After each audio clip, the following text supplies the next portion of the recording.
कांग्रेस के मित्र शायद भरोसा नहीं करेंगे। साउथ ब्लॉक में नेहरू जी का एक चित्र लगा रहता था। मैं आते जाते देखता था। नेहरू जी के साथ सदन में नोक झोंक भी हुआ करती थी। मैं नया था, पीछे बैठता था। कभी कभी तो बोलने के लिए मुझे वॉकआउट करना पड़ता था। लेकिन धीरे धीरे मैंने जगह बनाई, में आगे बढ़ा। और जब मैं विदेश मंत्री बन गया तो एक दिन मैंने देखा कि गलियारे में टंगा हुआ नेहरू जी का फोटो गायब है। मैंने कहा, ये चित्र कहां गया? कोई उत्तर नहीं दिया। वो चित्र वहां फिर से लगा दिया गया।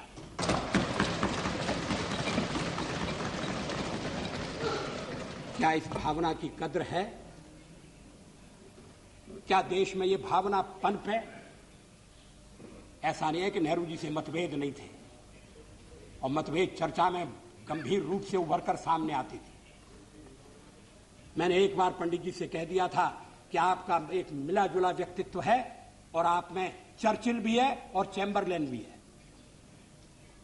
वो नाराज नहीं हुए। शाम को किसी बैंक्वेट में मुलाकात हो गई और उन्होंने कहा, आज तो बड़ा जोरदार भाषण दिया है, और हंसते हुए चले गए। आजकल ऐसी आलोचना करना दुश्मनी को दावत देना। लोग बोलना बंद कर देंगे। क्या एक राष्ट्र के नाते हम मिलकर काम नहीं कर सकते? क्या एक राष्ट्र के नाते हम सब आने वाले संकटों का सामना नहीं कर सकते?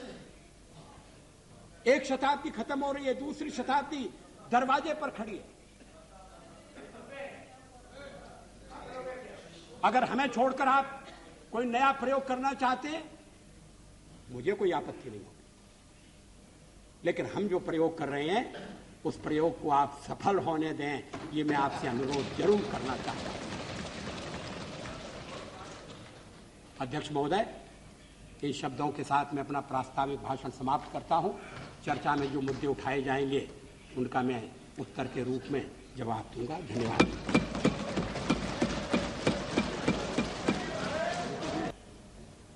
जब जेनेवा में मानवाधिकारों के सम्मेलन में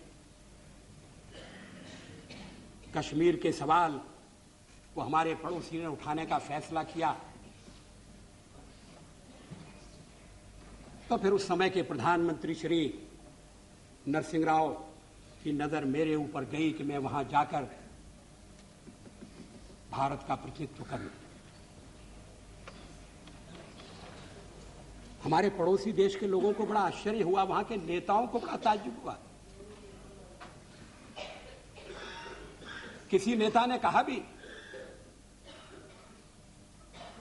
कि भारत का लोकतंत्र विचित्र लोकतंत्र है कि प्रतिपक्ष का नेता अपनी सरकार के पक्ष को रखने के लिए जेनेवा जाता है, और एक हमारा प्रतिपक्ष का नेता है जो देश के भीतर ही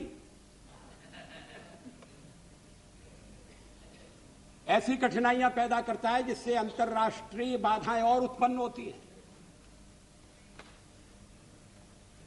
लोगों ने कहा कि नरसिंह राव जी सरल आदमी नहीं है, बड़े चतुर आदमी हैं। ये मत समझिए कि वो केवल देश की एकता का प्रदर्शन करने के लिए भेज रहे हैं। कहीं कहीं उनके मन में यह भी हो सकता है कि अगर जेनेवा में बात नहीं बनी और खिलाफ प्रस्ताव पास हो गया, तो दोष में हिस्सा बटाने के लिए वाजपेयी भी बलि का बकरा बनाया जा सकता है। मैंने इस पर विश्वास नहीं किया।